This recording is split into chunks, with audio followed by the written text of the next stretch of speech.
আল্লাহ তাআলা বলছেন, হে নবী, লোকেরা আপনাকে কিয়ামতের ব্যাপারে জিজ্ঞেস করে, আপনি কিয়ামতের ব্যাপারে কি বলবেন? আপনি তো কিছু জানেন না এই ব্যাপারে জানে কে? বিশ্বনবী যখন মক্কার জমিনে কিয়ামতের ব্যাপারে বারবার মক্কার লোকদেরকে সাবধান করতে শুরু করলো যে এই দিন না, আরো দিন, এই দিনটাই দিন নয়, বিশাল একটা জগৎ পড়ে আছে, সেটা শুরু হবে কিয়ামত দিয়ে, সব লন্ডভন্ড হয়ে যাবে। তখন লোকেরা বিশ্বনবীর জিজ্ঞেস করতে শুরু করলো, মুহাম্মদ সাল্লাল্লাহু, এই যে তুমি কিয়ামতের কথা বলো, এটা কবে হবে? ইয়াসআলুনাকা আনিস সাআতি আইয়ানা মুরসাহা ফীমা আনতা মিন যিকরাহা ইলা রাব্বিকা মুনতাহাহা। সুবহানাল্লাহ পড়েন। ও নবী, লোকেরা আপনারা জিজ্ঞেস করে কিয়ামত কবে হবে, কিন্তু কবে হবে এটা আপনি কেমন করে বলবেন? এটা তো আপনি জানেন না, গোটা বিশ্বের কেউ জানে না, জানে একজন, তিনি কে? They are asking about the day of resurrection. People are asking you about Qiyamah. Who are you to talk anything about it? Only Allah has the final word regarding Qiyamah. ও নবী, লোকেরা আপনারা কিয়ামত কবে হবে খালি ধরে জিজ্ঞেস করে, তো এই ব্যাপারে আপনি কথা বলবেন কি করে? এই ব্যাপারে কোনো জ্ঞান তো আমি আপনাই দেইনি। কিয়ামত কবে হবে এটা জানি শুধুমাত্র আমি আল্লাহ। চিল্লায় বলেন ঠিক কিনা? বিশ্বনবী মক্কায় কিয়ামতের ঘোষণা দিলেন। বিশ্বনবী বললেন, এই পৃথিবী এরকম থাকবে না, সব ভেঙে চুরে খান খান হয়ে যাবে।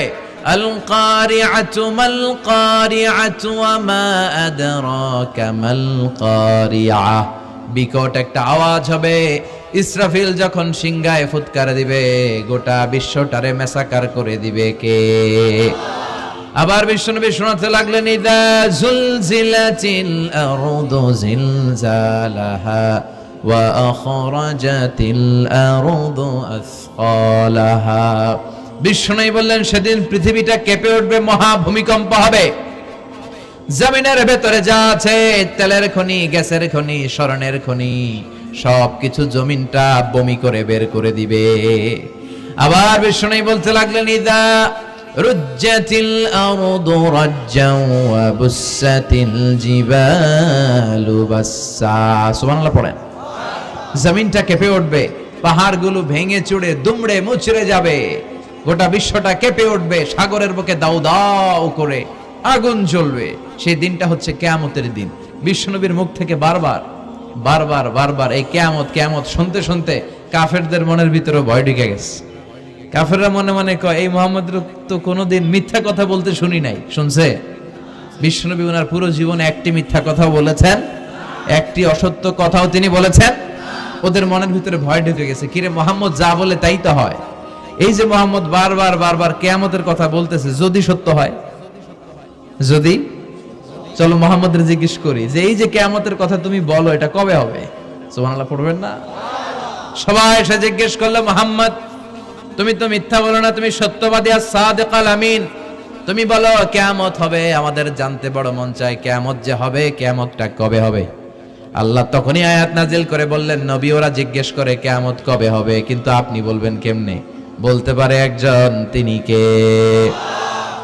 ইন্নাস সাআতা লাআতিয়াতুন লা রাইবা ফিহা ওয়ালাকিন্না আকসারান নাসি লা ইউমিনুন।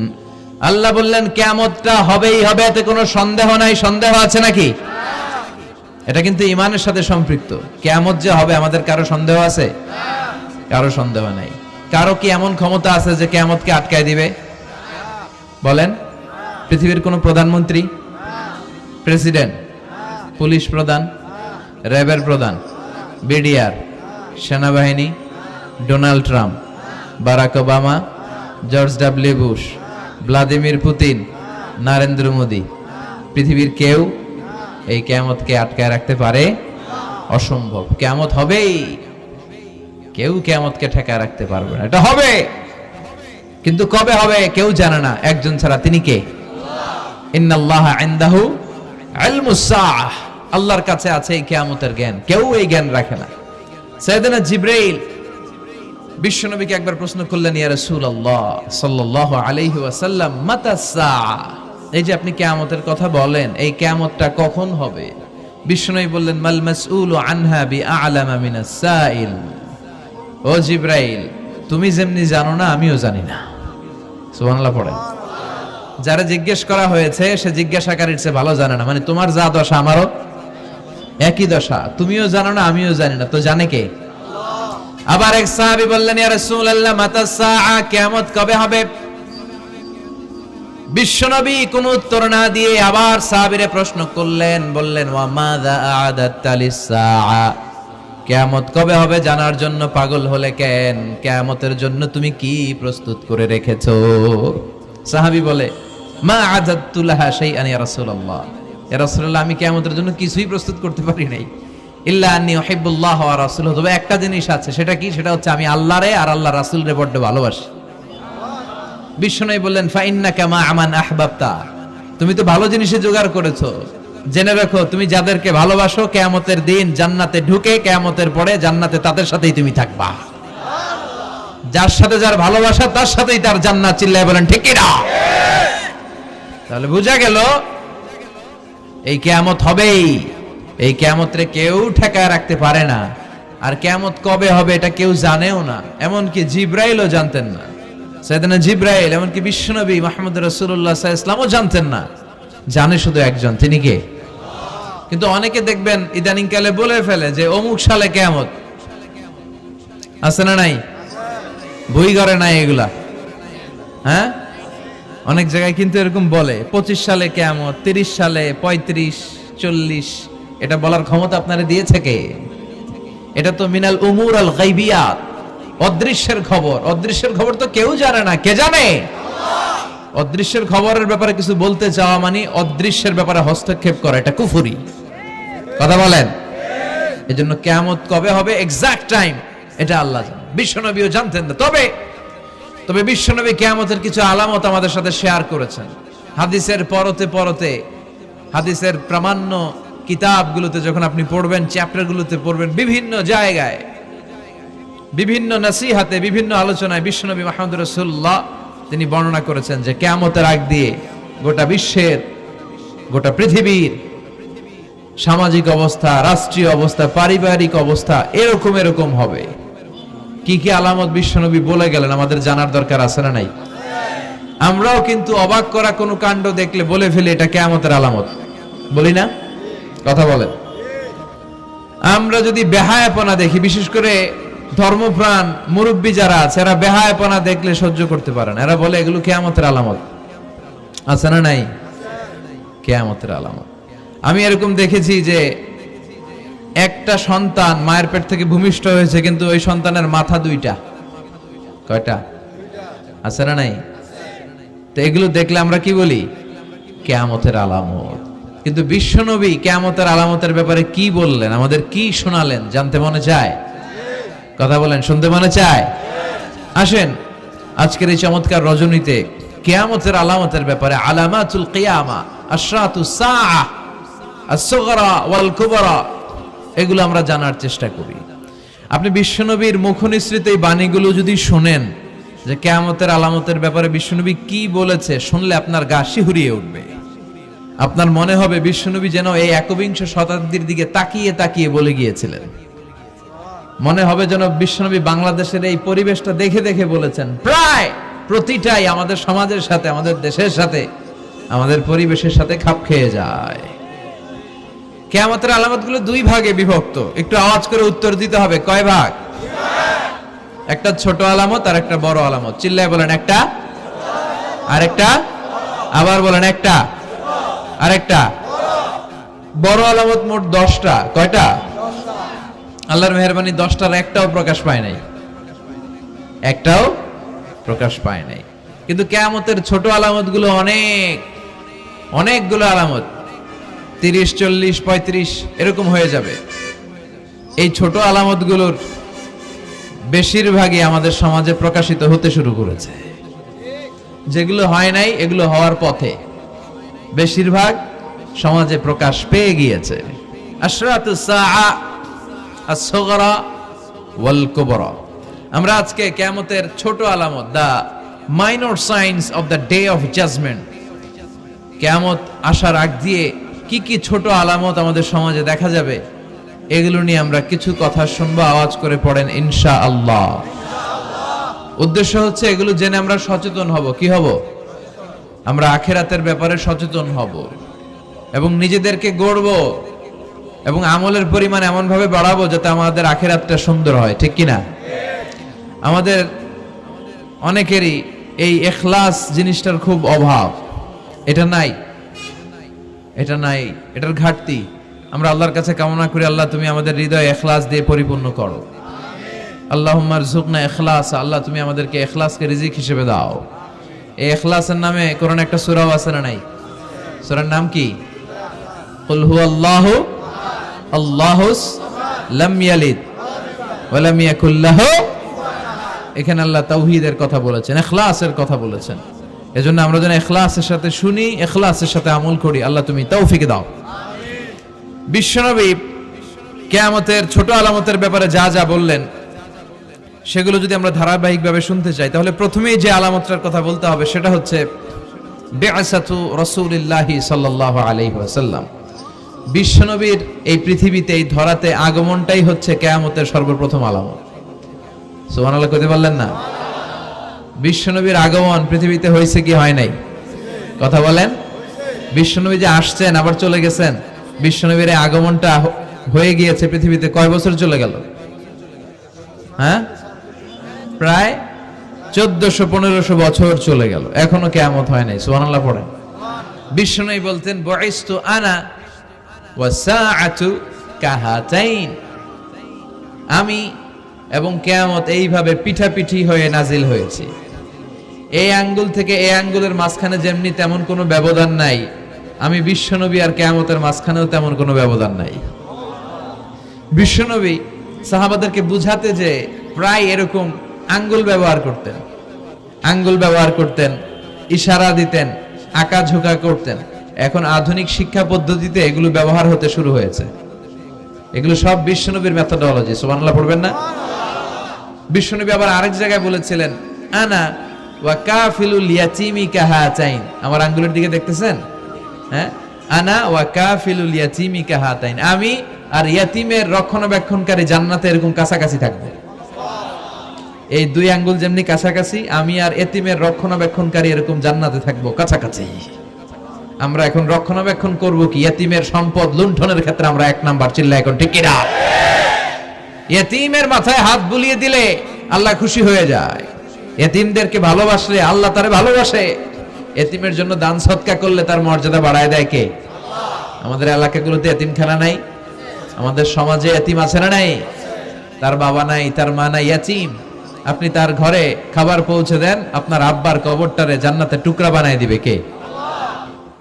ইয়াতিম মিসকিনদেরকে সহায়তা করবেন, দান সদকা ওইখানে করবেন। ওইদিকে টাকা না দিয়ে মাজারে যে টাকা দেয় এরকম লোক আছে না নাই?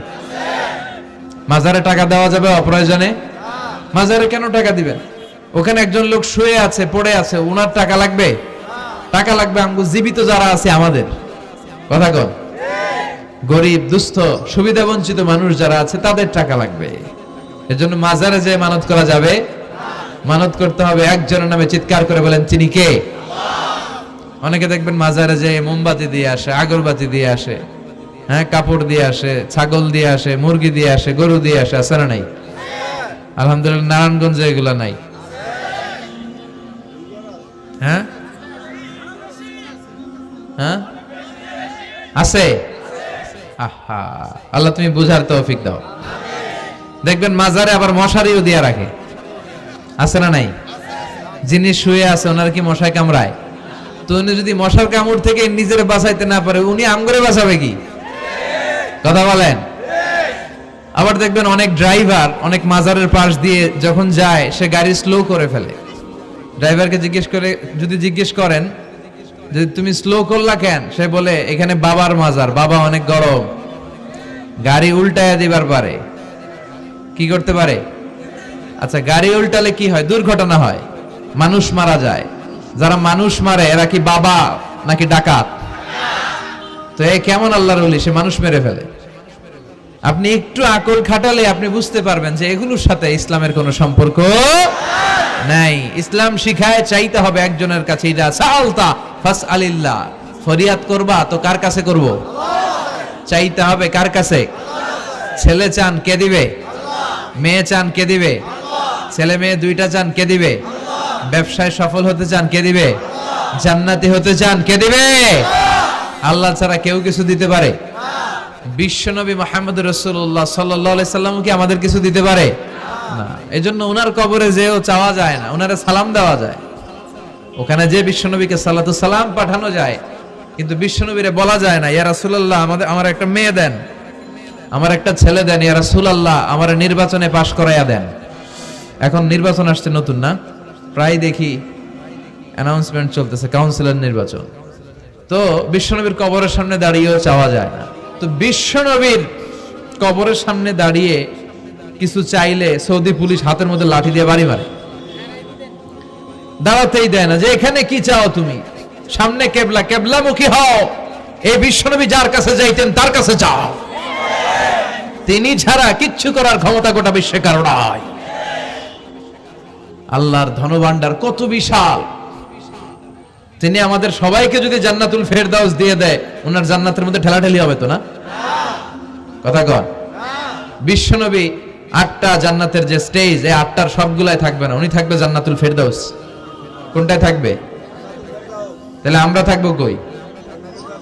ইনশাআল্লাহ করবেন না? নবী থাকবে একটায়, আমরা আরেকটায়। এটা সম্ভব? অন্য কোন জান্নাত দিয়ে আমাদের বুঝ দেওয়া যাবে? আমরা আল্লাহর কাছে বলবো, আল্লাহ আমগো নবী যেদিকে আমরা থাকবো, বিশ্ব নবী থাকবে জান্নাতুল ফেরদাউস, আমরাও থাকবো ফেরদাউসে। ইনশাআল্লাহ পড়েন। এত বিশাল জান্নাত, কোনো ধাক্কা ধাক্কি নাই। জান্নাতের এক একটা দরজা চিনেন তো না? বিশ্বনবী যখন জান্নাতের দরজার বর্ণনা দিচ্ছেন, বিশ্বনবী বলছেন ইন্নাল মিসরাআইন মিন মাসারি'আল জান্নাহ মা বাইনা মাক্কাহ ওয়া হাজার। ও সাহাবারা, জান্নাতের দরজাগুলো কত বড় শোনো শোনো। বিশ্বনবী বললেন সৌদি আরবের মক্কা শহর থেকে বাহরাইনের হাজার শহর যত লম্বা, জান্নাতের এক একটা দরজা তত লম্বা। তার মানে এক এক ধাক্কায় কয়েকশো কোটি লোক জান্নাতে ঢুকে যাবে। তো ওই জান্নাতে আমরা সবাই যদি ফেরদাউসে থাকি, আল্লাহর কোনো ঘাটতি আছে? ওই আল্লাহরে থইয়া মাজারে যায়, ওই আল্লাহরে না ডেকে বাবারে ডাকে, ওই আল্লাহর কাছে না যে মাজারে যে লাল সালু দিয়ে আসে। দেখবেন যে লোকটা মাজারে মশারি দেয়, ওর বাবার ডেঙ্গু রোগ, ওর মারে মশাই কামড়ায়, ওর বাবারে মশাই কামড়ায়। বাপ মার কাছে যায় না। বাপ মা যে কত বড় পীর সাহেব, গোটা বিশ্বের পীর সাহেবরা যদি একটা দোয়া করে আর বাবা মা যদি আরেক পাশে দোয়া করে, বাবা মার দোয়া আগে আগে কবুল হয়ে যাবে। এজন্য চাইতে হবে একজনের কাছে, তিনি কে?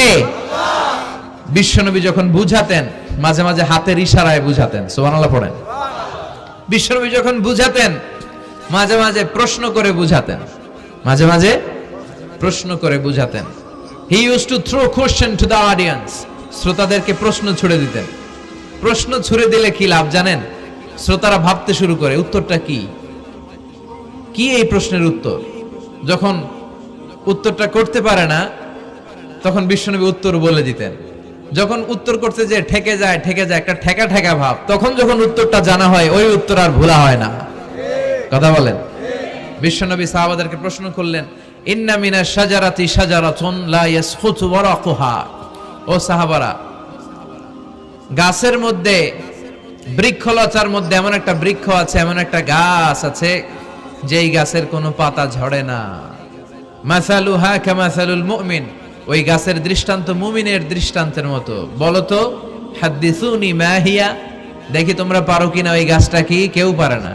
কেউ বলে ওই গাছ, কেউ বলে মরুভূমির ওই ক্যাকটাস গাছ, কেউ বলে ওই গুলমলতা, কেউ বলে ওইটা, কেউ বলতে পারে না। বিষ্ণু বললেন কারোটা হয়নি। ইন্নাহা নাখলা, এটা হলো খেজুর গাছ।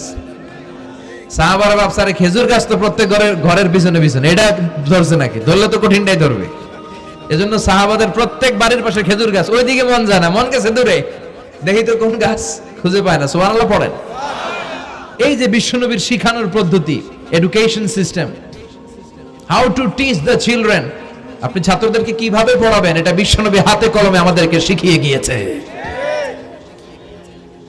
ওই মজলিসে আব্দুল্লাহ ইবনে ওমর রাদিয়াল্লাহু আনহু আর ওনার বাবা ওমরে ফারুক দুইজনই উপস্থিত ছিলেন। বাড়িতে যাওয়ার পরে ছোট্ট আব্দুল্লাহ ইবনে ওমর সাইয়েদনা ওমরে ফারুককে বলেন, আব্বা বিশ্বনবী যে আজকে প্রশ্নটা করছিল আমি কিন্তু উত্তর জানতাম। সুবহানাল্লাহ কইবেন না? ওমর ফারুক বললেন, বলো কি, তুমি জানতা যেটা খেজুর গাছ? আব্দুল্লাহ ইবনে ওমর বলে, না আমি আবি, হ্যাঁ আমি জানতাম। তো বললা না কেন? তুমি যদি আজকে উত্তর দিতে পারতা তাহলে আরবরা লাল কপালের উট পেলে অনেক খুশি হয়ে যায়। তিনি বললেন, লাল চাঁদওয়ালা উট পেলে মানুষ যেরকম খুশি হয়, আজকে তো আমি অত খুশি হইতাম, বিশ্বনবীর সামনে আমার বুকটা এত বড় হয়ে যেত যে আমার ছেলে উত্তর করতে পেরেছে। আব্দুল্লাহ ইবনে ওমর বললেন, আপনি আমার আব্বা, আশেপাশে চাচারা কেউ পারে না, আমি কেমনে কই? সুবহানাল্লাহ কইবেন না? দেখেন বিশ্বনবীর শিখানোর কত চমৎকার পদ্ধতি। তো সে পদ্ধতির অংশ হিসেবে বিশ্বনবী এরকম আঙ্গুল দিয়ে ইঙ্গিত করতেন আর বলতেন, আনা ওয়া কাফিলুল ইয়াতীমি কাহাতাইন, আমি এবং ইয়াতীমের যত্ন যারা করে তারা জান্নাতে একসাথে এইভাবে থাকবো। আবার কিয়ামতের বর্ণনা দিতে যে বিশ্বনবী বললেন, আনা ওয়া সাআতু কাহাতাইন, আমি আর কিয়ামত এরকম পিঠাপিঠি, আমার আর এই দুইটা আঙ্গুলের মাঝখানে যেমনি তেমন ব্যবধান নাই, আমি আর কিয়ামতের মাঝখানেও তেমন ব্যবধান নাই। চিল্লায় পড়েন আল্লাহু আকবার। তাহলে বিশ্বনবীর ঘোষণা অনুযায়ী কিয়ামতের প্রথম আলামত হচ্ছে বিশ্বনবীর স্বয়ং আগমন। এটা হয়েছে কি হয় নাই? এরা হতে হেলে দুলে নুরানি তনু কে আসে হায়, সারা দুনিয়ার হেরে মেরে পর্দা খুলে খুলে চায়, সে যে আমার কামলিওয়ালা কামলিওয়ালা, তার ভাবে বিভোল রাঙা পায়ের তলে, পর্বত জঙ্গল টল মল টলে, খুরমা খেজুর বাদাম জাফরানি ফুল, ঝড়ে ঝড়ে যায় সে যে আমার কামলিওয়ালা কামলিওয়ালা। সুবহানাল্লাহ পড়েন। এই কামলিওয়ালা নবীর আগমনটাই কিয়ামতের প্রথম আলামত। তাহলে প্রথম আলামত আমরা পাইছি কি পাই নাই? পেয়ে গেলাম। এরপরে বিষ্ণু বলেছেন, যুহুর কাসরাতিল ফিতান বিআনওয়াইহা, কিয়ামতের আগ দিয়ে সমাজে ফিতনা ফাসাদ বেড়ে যাবে। পারিবারিক ফিতনা আমাদের আছে না নাই?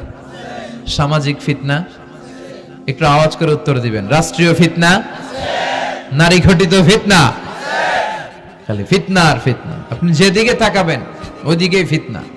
আপনি চাইলেও আপনার ঈমান বাঁচাতে পারছেন না। আমরা চাই আমার চোখটা হেফাজত করব, পারছি না।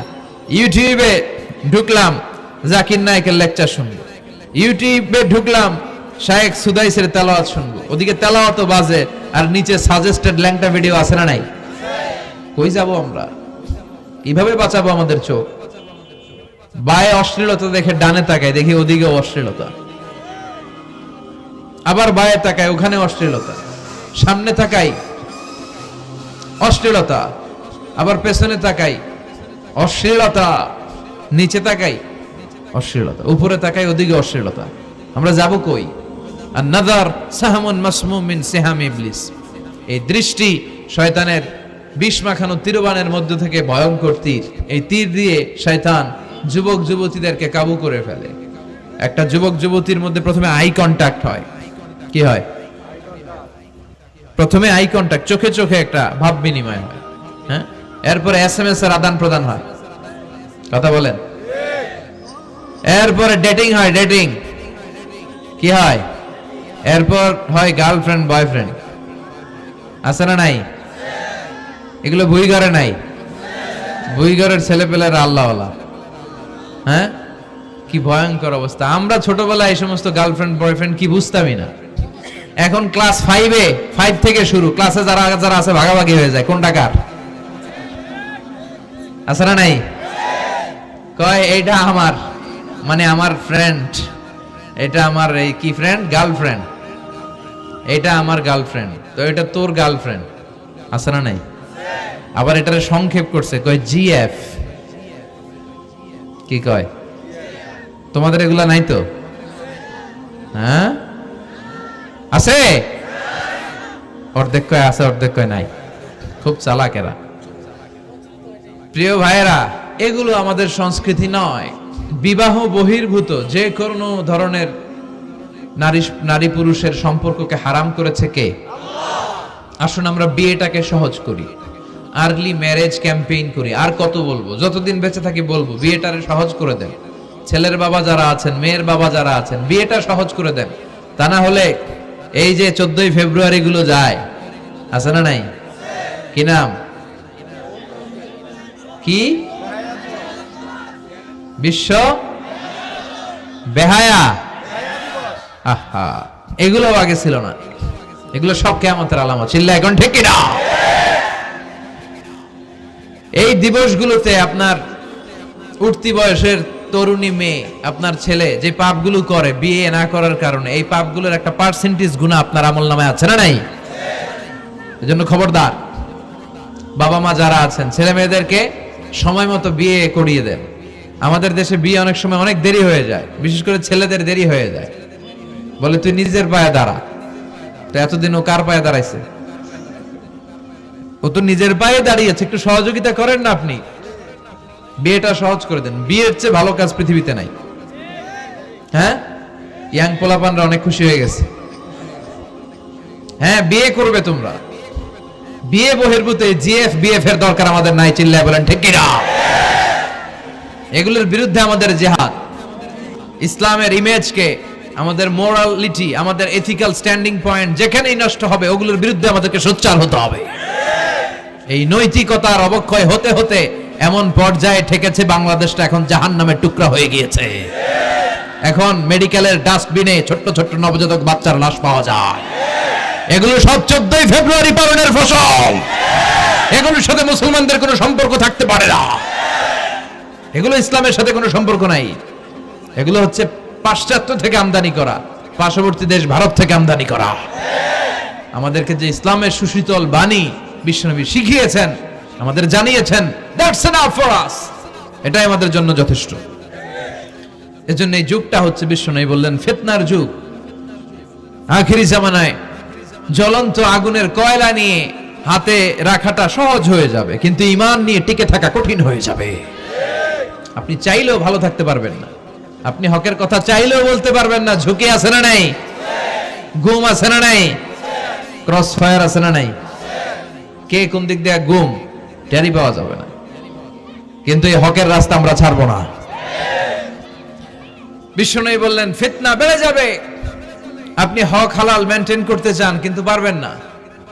আপনি ঘুষ খাবেন না, কি হবে? টেবিলের নিচ দিয়া ঘুষ, উপর দিয়া ঘুষ, সব জায়গায় ঘুষ। আপনার পাশে যে চাকরি করে সে খায় ঘুষ, ও খায় ঘুষ, নিচের কর্মচারী খায় ঘুষ, উপরের বসও খায় ঘুষ। কথা বলেন, আপনি চাইলেও পারছেন না। এজন্য বিশ্বনবী সবসময় দোয়া করতেন, আল্লাহ এই ফিতনা থেকে আমাদেরকে বাঁচাও। বিশ্বনবী পড়তেন, আল্লাহুম্মা ইন্না নাউযু বিকা মিনাল ফিতান মা যাহারা মিনহা মা বাচান। হে আল্লাহ, প্রকাশ্য অপ্রকাশ্য সব ফিতনা থেকে তুমি আমাদেরকে বাঁচাও। চিল্লায় পড়েন আমিন। আওয়াজ করে আমার সাথে পড়েন, আল্লাহুম্মা ইন্না নাউযু বিকা মিনাল ফিতান মা যাহারা মিনহা ওয়া মা বাতান। এর মানে হচ্ছে, হে আল্লাহ, প্রকাশ্য অপ্রকাশ্য, দেখা যায় দেখা যায় না, এরকম সব ফিতনা থেকে তুমি আমাদেরকে বাঁচাও। তাহলে এই যে বিশ্বনবী বললেন কিয়ামতের আগে ফিতনা বেড়ে যাবে, এই আলামতটা সমাজে আছে না নাই? আমাদের আশেপাশে ফিতনা আছে না? আচ্ছা, এরপর বিশ্বনবী বলেন, খুরুজ মুদ্দাঈন নবুওয়া, কিয়ামতের আগ দিয়ে ভণ্ড নবী দাবিদার বেড়ে যাবে। বুখারীর বর্ণনায় বিশ্বনবী বললেন, ততক্ষণ পর্যন্ত কিয়ামত হবে না যতক্ষণ না 30 জন ভণ্ড নবী দাবিদার বেরোবে। ভণ্ড নবী দাবিদার, একটাও নবী না। কুল্লুহুম কাযযাবুন দাজ্জালুন, সবগুলো মিথ্যাবাদী, কাযযাব আর দাজ্জাল। বিশ্ব নবী হচ্ছেন সর্বশেষ নবী। আমার নবীর পরে আর কোন নবী আসবে? আমার রাসূলের পরে আর কোন রাসূল আসবে? এই কথাটা যারা মানবে না তার ঈমান থাকবে?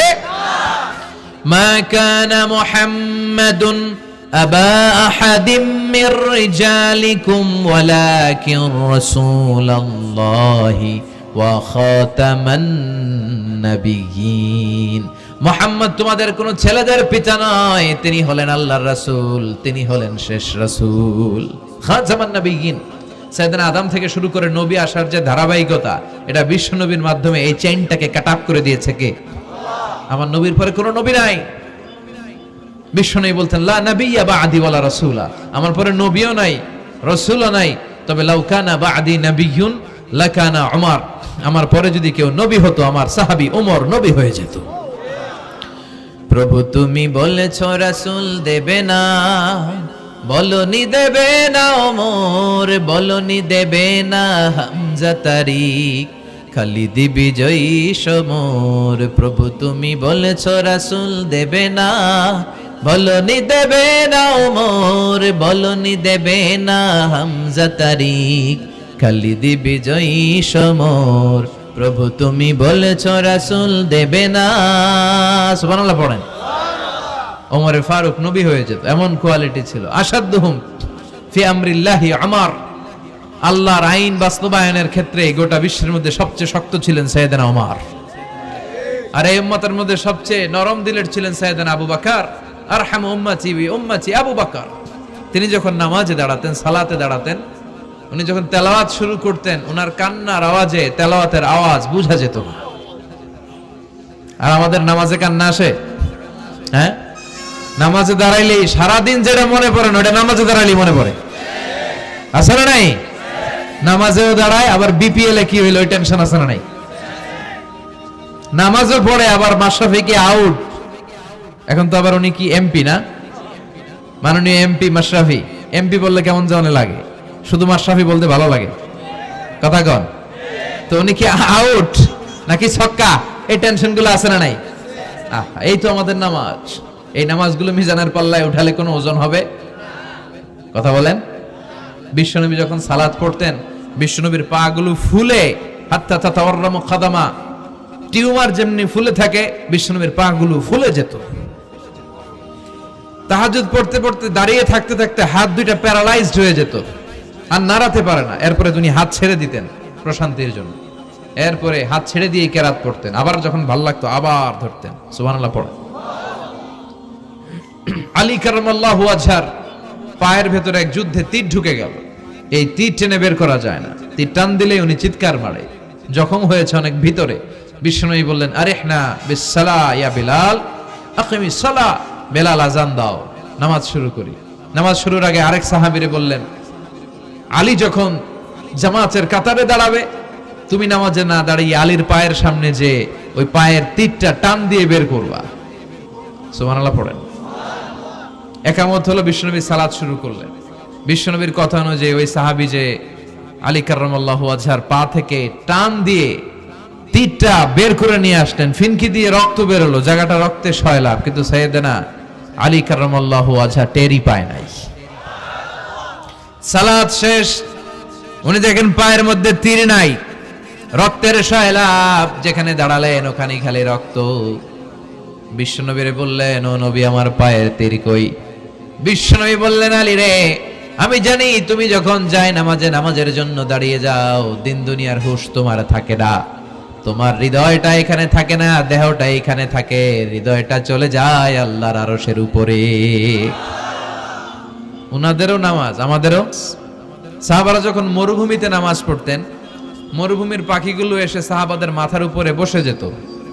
পাখিগুলো মনে করতো এগুলো মরুভূমির খেজুর গাছটা হবে। কি হবে? কারণ নড়ে চড়ে না তো, আমাদের মতো এরকম দাড়ি চুলকা না, এরকম জামা ঠিক করে না, দাঁড়াইছে তো দাঁড়াইছেই। সুবহানাল্লাহ পড়েন। তো ইবাদতে এরকম আন্তরিকতা, একাগ্রতার দরকার আছে না নাই? বিশ্বনবীর পরে কোন নবী হবে না, কিন্তু বিশ্বনবী বললেন কিয়ামতের আগে এরকম অনেক ভণ্ড নবী দাবিদার বের হবে। বিশ্বনবীর সময়কালেই এক ভণ্ড নবী দাবিদার বের হয়েছিল, ওর নাম হচ্ছে মুসাইলামাতুল কাযযাব। এসে বলে, মুহাম্মদ আন-নবুওয়া নিসফুন লাকা ওয়া নিসফুন লি, তুমি একা নবী নও, নবুয়ত অর্ধেক তোমার অর্ধেক আমার, আমারটা আমারে বুঝায় দাও। বিষ্ণু বললেন, তোরে বুঝায় দেব? আনতা লাস্তা মুসাইলামা ফাকাত, আনতা মুসাইলামাতুল কাযযাব, আজ থেকে তুই শুধু মুসাইলামা না, তুই ভণ্ড মুসাইলামা, তুই মিথ্যাবাদী মুসাইলামা। বিশ্বনবীর পরে এরকম আলজেরিয়াতে অনেক ভণ্ড নবী দাবিদার বের হয়েছে। এই যে ভারতবর্ষের ইন্ডিয়া পাকিস্তান, এখানে পাঞ্জাব একটা এলাকা আছে, নাম শুনছেন? গোলাম মির্জা গোলাম আহমদ কাদিয়ানি, এই বেয়াদবটাও নবুয়ত দাবি করেছে। নাউজুবিল্লাহ পড়তে পারলেন না? সে প্রথমে দাবি করছে আমি শেষ নবী, এরপরে সে দাবি করছে আমি ইমাম মাহাদি, এরপর সে দাবি করছে আমি ঈসা আল মাসিহ। এই ভণ্ডটার অনুসারী বাংলার জমিনে আছে না নাই? এদেরকে রাষ্ট্রীয়ভাবে কাফের হিসেবে আখ্যা দেওয়ার দরকার আছে না নাই? এত আন্দোলন হয়, এত কথা হয়, কিন্তু সরকারের টনক নড়ে না। এদেরকে রাষ্ট্রীয়ভাবে কাফের হিসেবে ঘোষণা দিতে হবে, সার্কুলার জারি করে চিল্লায় বলেন ঠিক কিনা? এরা মুসলমান নয়। কারণ আপনি শুধু লা ইলাহা মানলেই মুসলমান হতে পারবেন না, মুমিন হতে পারবেন না। বিশ্বনবীর উপর সাক্ষী দেওয়ার দরকার আছে না নেই? বিশ্বনবী শেষ নবী, ওনার পরে কোনো নবীও আসবে না, কোনো রাসূলও আসবে না। চিল্লায় বলেন ঠিক কিনা? এই বেয়াদবটা পায়খানা করতে যায় টাঙ্কি ভাঙ্গা গুয়ের টাঙ্কিতে পয়রা মরছে। শত শত বছরের ময়লা পায়খানাটার মধ্যে জমা, গু খাইতে খাইতে পেটটা হয়েছে এত বড়, আর পারে না। আল্লাহকে খা, জনমের খাওয়া। নবীরা যেখানে মারা যায়, নবীরা নিজে পবিত্র, যেখানে মরে ওই জায়গাটাও, কিন্তু বেয়াদবটা কই মরছে? হ্যাঁ, বাথরুমের টাঙ্কির ভিতরে। তো মেথর নিয়ে আসা হয়েছে, মেথর ভাইরা এসে রশি দিয়ে ওটারে উঠায়। কিছু দূর ওঠার পরে এত ওজন, রশি টসি ভাঙ্গা আবার ধস করে পড়ে, আবার উঠায়, আবার পরে আল্লাহকে জনমের মতো ঘু খাইয়া নে। বিষ্ণুর সাথে বেয়াদবি করেছিস, তোর ইজ্জতের 12টা আমি বাজায় দিলাম। চিল্লা এখন ঠিক কিনা? যারাই বিষ্ণুবীর সম্মান নিয়ে ঝিনিমিনি খেলেছে, তাদের রেহাই দুনিয়াতেও নাই, আখেরাতেও নাই। এই মুসাইলামা দুনিয়াতেই অপমানিত হয়েছিল। সে বিষ্ণুনবীকে নকল করত, কপি করত, বেয়াদবি করত, স্পর্ধা দেখাতো। বিষ্ণুনবী কোন গাছের মধ্যে হাত লাগালে ওই গাছের ফলন বেড়ে যেত। সে বলতো আমি নবী, তার এলাকার লোকেরা বলে তাহলে বিশ্বনবী মুহাম্মদের মতো তুমি আমাদের এলাকার গাছে হাত লাগাও। সে কোনো গাছে হাত লাগাইলে ওই গাছের সব ফল মরে যেত। বিশ্বনবী কোন লোনা পানির কুয়ার ভেতরে অজু করে কুলির পানি ফেললে ওই লোনা পানির কুয়া মিঠা পানির কুয়াতে পরিণত হতো। আর এই বদমাসটা যদি মিঠা পানির কোন কুয়ার মধ্যে কুলি ফেলাইতো, ওইটা লোনা পানির কুয়া হয়ে যেত। বিশ্বনবী মদিনাতে আসার পরে মদিনার নিউ বর্ন বেবিদেরকে বিশ্বনবীর কাছে নিয়ে আসা হতো। বিশ্বনবী তাদেরকে তাহনিক করাতেন। তাহনিক মানে খেজুর হালকা একটু খেয়ে বিশ্বনবী লালা লাগিয়ে, বিশ্বনবী লালা মোবারকটাই বাচ্চার ঠোঁটের মধ্যে বিশ্বনবী লাগিয়ে দিতেন। এখন বিশ্বনবী নাই, আলেমদের কাছে যাবেন, খতিব এলাকার বড় খতিব হুজুরের কাছে যাবেন, হাফেজ সাহেব হুজুরের কাছে যাবেন, হুজুর মধু খেয়ে বাচ্চার মুখে লাগাই দিবে। উনি যে সবসময় কোরআন পড়েন, ওনার সিনাতে যে কোরআন, ওইটার বরকত আছে না নাই? বিশ্বনবী তাহানিক করতেন, খেজুর খেয়ে ওই লালা মিশ্রিত খেজুর বাচ্চার মুখে লাগিয়ে দিতেন, আর বাচ্চার মাথায় হাত বুলিয়ে দিতেন। বিশ্বনবীর হাত মদিনার যে সমস্ত নবজাতক বাচ্চাদের মাথায় লেগেছে, বাচ্চাদের মাথার চুল বড় করে দিয়েছে কে? সেও বিশ্বনবীর মতো অ্যাক্টিং করত। তার কাছে নবজাতক বাচ্চা নিলে সেও তাহনিক করত। তাহনিক করার সাথে সাথে বাচ্চা বমি শুরু করে দিত। আর মাথায় হাত লাগায় দিলে মাথার চুল বাড়াতো, বড় কথা, আজীবনে বাচ্চাগুলা টাক মাথা থাকতো। কি করতো? টাক মাথা। তার মানে বেয়াদবির পরিণাম, অপমান দুনিয়া থেকেই শুরু হয়ে যায়। তো বিশ্বনবী বললেন এই ভণ্ডদের আবির্ভাব শুরু হবে। আমাদের এই সমাজে ভণ্ড আছে না নাই?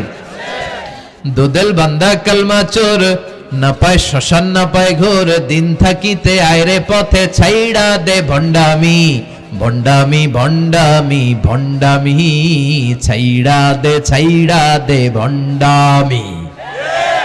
নামাজ কালাম পড়ে না, ইবলিস শয়তানের নানা। আছে না এরকম? ইসলামের লেবাস লাগায়, দাড়ি রাখে, চুল বড় রাখে, জট পাকায় রাখে, রোজা নাই, নামাজ নাই, পরিচ্ছন্নতা নাই, আতর নাই, গোসল নাই। আছে না নাই? এরকম ভণ্ড পীর আছে না নাই? হক্কানি পীর যারা, তাদের বিরুদ্ধে আমার কোনো কথা নাই। কারণ এদেশে অনেক লক্ষ লক্ষ হিন্দুরা এই হক্কানি পীরদের হাতে হাত রেখে কালিমা পড়ে মুসলমান হয়েছে। তাদেরকে আমরা সাপোর্ট করি। আমাদের বিরুদ্ধাচারণ আর হুঙ্কার হচ্ছে ভণ্ডদের বিরুদ্ধে। এই দেশে এত ভণ্ড পীর, এই দেশে যত ভণ্ড পীর আছে, অনেক দেশের জনসংখ্যাও এত নাই। কথা বলেন? অনেক ভণ্ড পীর আছে সারা বছর নাকি গোসল করে না, বছরে করে একবার, ওই গোসলের পানি মুরিদরা খাইয়া সব সাবার। আছে না নাই? এগুলোর সাথে আমাদের কোনো সম্পর্ক। বিশ্বনবী বললেন এরকম ভণ্ডদের আবির্ভাব সমাজে হবে কিয়ামতের আগে। এই আলামতটা সমাজে আছে না নাই? দেখেন বিশ্বনবী যাই বললেন অক্ষরে অক্ষরে মিলে যায়। এরপরে বিশ্বনবী ফরমান কাসরাতুল হারাজ, কিয়ামতের আগে হারাজ বেড়ে যাবে। সাহাবারা বললেন ওমাল হারাজ ইয়া রাসূলুল্লাহ, হে নবী হারাজ কি? বিশ্বনবী বললেন হাদা হুয়াল হারাজ, হাদা হুয়াল হারাজ। কি বুঝলেন? মারামারি, কোপাকুপি, যুদ্ধ। আছে না নাই? আমরা কি যুদ্ধ চাই? যুদ্ধ নয়, আরে যুদ্ধ নয়, নয় আর কোন তাজালা, সেই পৃথিবী আমাদের সকল মানুষের হোক নিরাপদ আবাস, সেই পৃথিবী আমাদের সকল মানুষের হোক নিরাপদ আবাস। We don't want to see any war in the whole world. We don't want to see any war in the whole world. ঠিক কি না?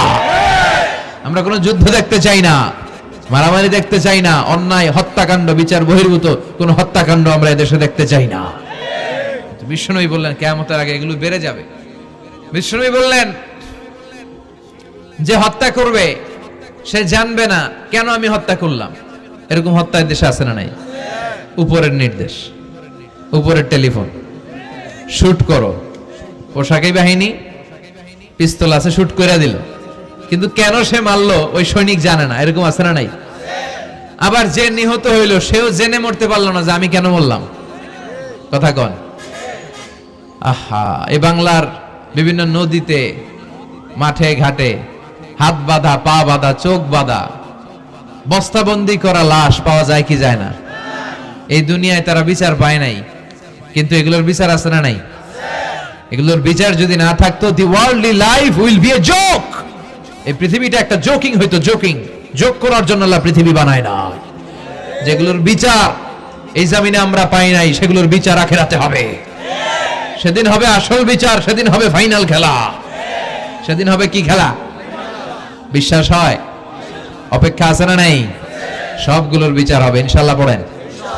আপনার জমি মেরে খাইছে, দুনিয়ায় বিচার পান নাই, আহকামুল হাকিমিনের বিচার আছে না নাই? আপনাকে অন্যায় ভাবে আঘাত করেছে, দুনিয়ার বুকে বিচার পান নাই, আখিরাতে বিচার আছে না নাই?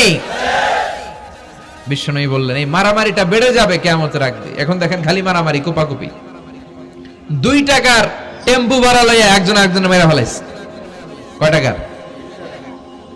নাউজুবিল্লাহ পড়বেন না? আল্লাহ এই ফিতনা থেকে তুমি আমাদের বাঁচাও। এরপর বিশ্বনবী বললেন দিয়াউল আমানা, কিয়ামতের আগ দিয়ে আমানতের খেয়ানত হবে। এটা আমাদের সমাজে আছে না নাই? বিশ্বনবী বললেন কিয়ামতের আগ দিয়ে আমানতের খেয়ানত হতে থাকবে। ইদা দুইয়াতিল আমানাতু ফান্তাযিরিস সাআ। সাহাবারা প্রশ্ন ছুড়ে দিলেন, ইয়া রাসূলুল্লাহ মাতা সাআ, কখন কিয়ামত হবে? বিশ্বনবী বললেন ইদা দুইয়াতিল আমানা, যখন আমানতের খেয়ানত হবে তখন কিয়ামত হবে। সাহাবীরা আবার প্রশ্ন ছুড়লেন, কাইফা ইদাআতুহা ইয়া রাসূলুল্লাহ, হে নবী আমানতের খেয়ানত কেমন করে হবে? বিশ্বনবী বললেন ইদা উসিদাল আমরু ইলা গায়রি আহলিহি ফান্তাযিরিস সাআ, যে লোকটা যেই চেয়ারে বসার যোগ্য নয় তাকে যখন ওই চেয়ারে বসিয়ে দেওয়া হবে তখনই কিয়ামত হয়ে যাবে। এরকম আমানতের খেয়ানত তো ভুইয়ারে নাই। ধরেন একজনরে আপনারা প্রধান বক্তা হিসেবে দাওয়াত দিলেন, জানে না কোরআন, জানে না হাদিস, জানে না বক্তৃতা। এটা কিয়ামতের আলামত না? এটা আমানতের খেয়ানত না? এই দেশের শিশু বক্তা আছে না নাই? কথা কন। আহা, এদিকে আর কি মানুষ হয়েছে? শিশু বক্তা হইলে 3 গুণ হবে। বিল্ডিং টিল্ডিং ভাঙ্গা, প্যান্ডেল ম্যান্ডেল ঘুরলা, অবস্থা সারা। এত মানুষ, ও যে কি বলে ও নিজেও জানে না, কি যে জানে না ওইটাই জানে না। সবকিছুর একটা বয়স আছে। তোমাকে পড়াশোনা করতে হবে, তোমাকে ডিগ্রি অর্জন করতে হবে, তোমাকে জানতে হবে, তোমাকে বিশ্লেষণ করার, অ্যানালাইসিস করার ক্ষমতা রাখতে হবে। ছোট বাচ্চা যদি মুরব্বির মতো কথা বলে আমরা এটার বেয়াদব বলি। আপনারা বই করে কি বলেন? বেয়াদব। পাশে খতিব সাহেব হুজুর, এখানে হাফেজ সাহেব হুজুর, এখানে ইমাম সাহেব হুজুর, এখানে কামিল মাদ্রাসার প্রিন্সিপাল, এখানে জগৎ বিখ্যাত মুহাদ্দিস, আর সে বেয়াদবের মতো পায়ের উপর পা তুলে আঙ্গুল নাড়িয়ে নাড়িয়ে কথা বলে। এটা কিয়ামতের আলামত। এগুলো বন্ধ করেন, এগুলোর সাথে ইসলামের সম্পর্ক নাই। যারা কোরআনের কথা জানে, যারা আলেম, তাদেরকে দাওয়াত করেন, জ্ঞান গর্ভ আলোচনা করবে, আপনার জীবনকে উজালা করে দিবে কে? আল্লাহ। কিন্তু লোক জড়ো করার জন্য এগুলো করে। আহা, তাফসীর মাহফিলের ভিতরে এই শো অফ, খালি লোক দেখানো মানসিকতা। কে আসলে বেশি লোক হবে এরা দাওয়াত করো। মাহফিল হইলে এরা লাগবে, ওরে লাগবে, এরা লাগবে। আমগো অবস্থা হালুয়া টাইট। 15,000 দাওয়াত ইনভাইটেশনের মধ্য থেকে 90টা প্রোগ্রাম রেখেছে এই বছর। 15,000। এটা কিয়ামতের আলামত না? সুবহানাল্লাহ কয়। আর এটা কিয়ামতের আলামত কেন? আমারে লাগবে কেন? আপনার এলাকায় মুহাদ্দিস নাই? আপনার এলাকায় মুফাসসির নাই? মিজানুর রহমান আজহারীকে লাগবে কেন? মিজানুর রহমান আজহারী যেখানে সুযোগ হবে 2-4 জায়গায় প্রোগ্রাম করবে। এখন তো ইউটিউবে সব দেখা যায় যে এত চ্যানেল, অনেক মাহফিলে এত শ্রোতাও নাই।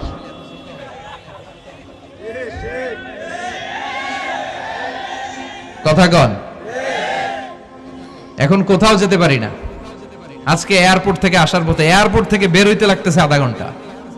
লোকজনের দাবি হচ্ছে হুজুর সেলফি তুলবো,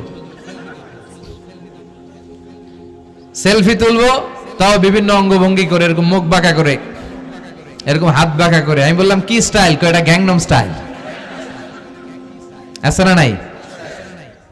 তো এগুলো লৌকিকতা যেন না হয়। এটা তো দিনের দাওয়াতের একটা সেক্টর, একটা প্ল্যাটফর্ম। এখানে ভুইগড়ের যিনি সবচেয়ে বড় খতিব সাহেব হুজুর, উনি আসলেই চলবে, বড় আলেম উনি আসলেই চলবে, পাবনা জেলার বড় আলেম পাবনায় কথা বলবে, আর অন্যান্য জেলার যদি সুযোগ হয়। কিন্তু এমন ভাবে এটারে আমরা একটা আক্রমণাত্মক জায়গায় নিয়েছি। একটা ডেটের জন্য মানুষ সিআইপি ভিআইপি দিয়ে ট্রাই করে, এটা ঠিক না। এই টেন্ডেন্সি থেকে আমরা যেন বেরিয়ে আসি। আমরা, আমাদের দরকার ইখলাস। কি দরকার? ইখলাসের বড় অভাব। আবার মাহফিলে গেলে আমাদেরকে অনেক ক্রাইটেরিয়া দেয়, বলে হুজুর আপনার কিন্তু আজকে কাঁপাইতে হবে। আমি আসছি কোরআন থেকে কথা বলতে, এখানে কাঁপাকাঁপি হলে তো ভূমিকম্প হয়ে যাবে। কথা বলেন। আবার বলে হুজুর আপনার কিন্তু আজকে জমাই দিয়া যাইতে হবে। কি করতে হবে? জমাইতে হবে। তো এগুলোর সাথে ইখলাসের কোনো সম্পর্ক আছে? আবার বলে হুজুর কেউ যেন না ওঠে, আপনার কিন্তু ধরে রাখতে হবে, মানে আমনে করে সবাইরে ধরে রাখতে হবে, পাও ধরে থাকেন। এগুলোর সাথে হেদায়েতের কোনো সম্পর্ক। এজন্যই তো সমাজে হেদায়েত নাই।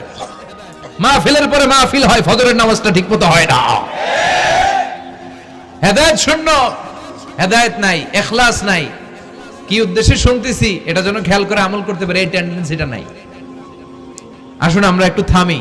স্টপ, থামেন, অনেক হয়েছে। আন্না ইসলাম কি বলে, কি শিখাতে চায়, কি বুঝাতে চায়, ওইটা বোঝার চেষ্টা করেন, ওইভাবে মানার চেষ্টা করেন। কে কি বললো দেখার দরকার নাই, এত লোক জড়ো হওয়ার দরকার নাই। আজকে যদি চ্যানেল একটাও না থাকতো, 10 জন বসে যদি আমার কথা শুনতো, কোনো সমস্যা আছে? কথা বলেন।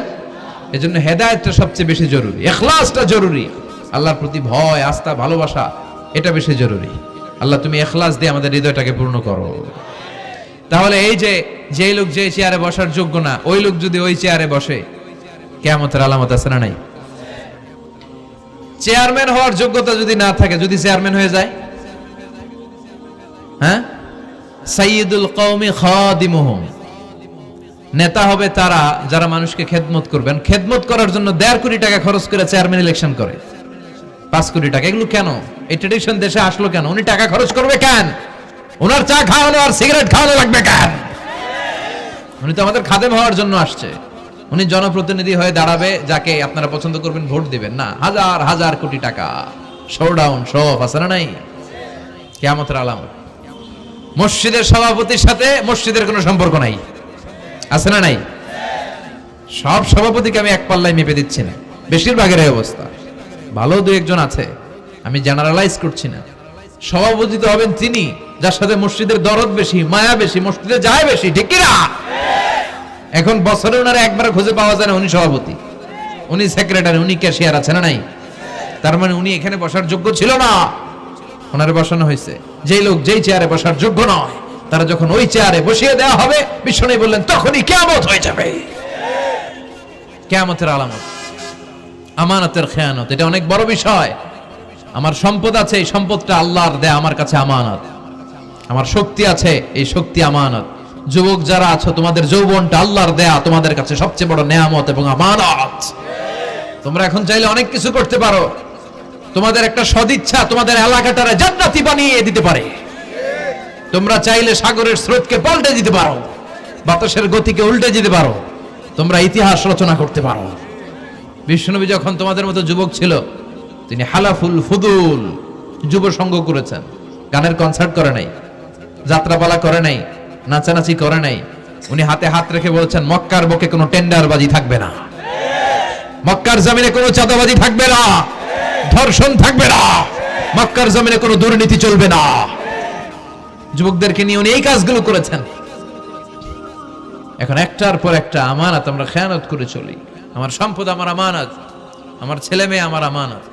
আমার ছেলে কার সাথে মিশে, ও ডিশের কোন চ্যানেল দেখে, ও ইউটিউবে কোন সাইট ব্রাউজ করে, এটার ব্যাপারে কিয়ামতের দিন আমার জিজ্ঞেস করবে কে? কারণ এটা আমানত। যিনি চেয়ারম্যান, পুরো ইউনিয়ন পরিষদ তার কাঁধে আমানত।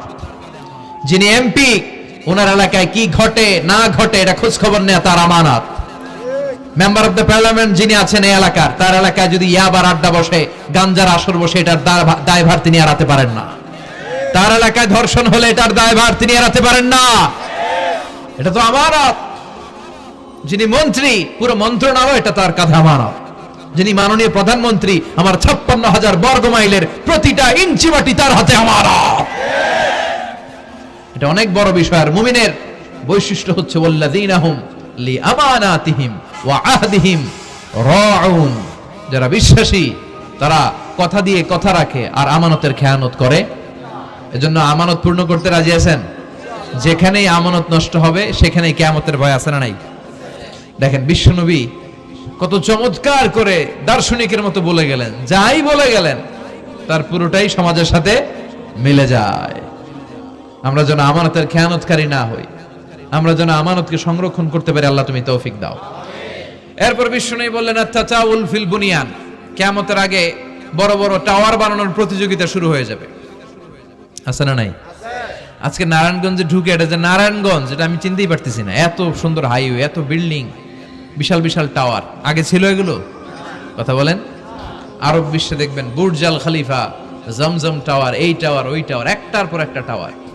বিশ্বনবী বললেন কাবার পাশে যে পাহাড়গুলো আছে, শুনতেছেন? মনোযোগ আছে? কষ্ট হচ্ছে না তো?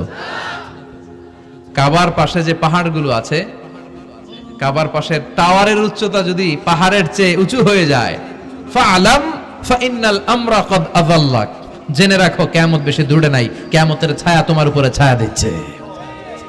এখন মক্কা শহরের পাহাড়ের চেয়ে হাইট বেশি এরকম বিল্ডিং আছে না নাই? কাবা ঘরের পাশেই তো একটা আছে, জমজম টাওয়ার, 120 তলা উঁচু। দি মক্কার ক্লক টাওয়ার 120 তলা, বিশাল বড় ঘড়ি লাগানো। এগুলো সব কিয়ামতের আলামত। ওর 5 তলা, আমার লাগবে 10 তলা। ওর 2টা গাড়ি আছে, আমার লাগবে 4টা গাড়ি। ও তাহাজ্জুদ পড়ে, আমারও যে পড়তে হবে ওই টেনশন নাই। ওর মেয়ে হেজাব পরে, আমার মেয়েটারও হেজাব পড়াবো ওই চিন্তা নাই। ওর ছেলে নামাজে যায়, আমার গাঞ্জা খট্টারও নামাজে বাড়াবে এই টেনশন করে না। খালি সম্পদ কেমনে বাড়াবে, দুনিয়াবি চিন্তা। এই পৃথিবীটা একটা ধোঁকা। ভুইগরের ভাইরা, এই পৃথিবীটা একটা ধোঁকা। একটু থামেন, sit down and think about death. মৃত্যু সম্পর্কে ভাবেন। The most certain thing in our life is death. আমাদের জীবনের সবচেয়ে সুনির্দিষ্ট নিশ্চিত বিষয়টা হচ্ছে মরণ। মরা লাগবেই, চলে যেতে হবেই, ঠিক কিনা? কিন্তু এই দুনিয়ার মায়াজালে আটকে পড়ে আমরা আখিরাতকে, মৃত্যুকে বেমালুম ভুলতে বসেছি। বিশ্বনবী বললেন কিয়ামতের আগে মানুষের এই টেন্ডেন্সি হবে, মানুষ বড় বড় ইয়াতাতাওয়ালুনা feel বুনিয়ান, people will start to compete constructing high rises building in the cities. সমাজে বড় বড় টাওয়ার বানানো শুরু করে দেবে। এটা আছে না নাই?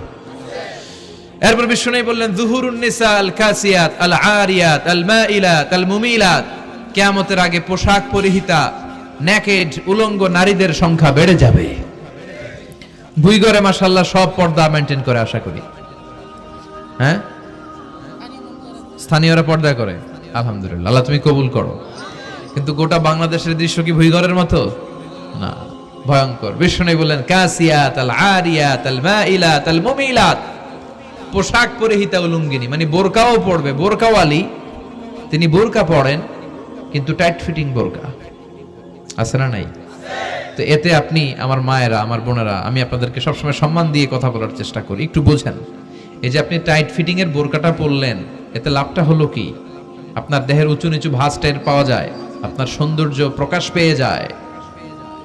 হেজাব আল্লাহ এমনি এমনি দেয় নাই, যার সম্মান বেশি ওটার প্যাকেট বেশি। কথা কন। ডায়মন্ডের আংটি ওই রাস্তার মধ্যে বিক্রি করে না?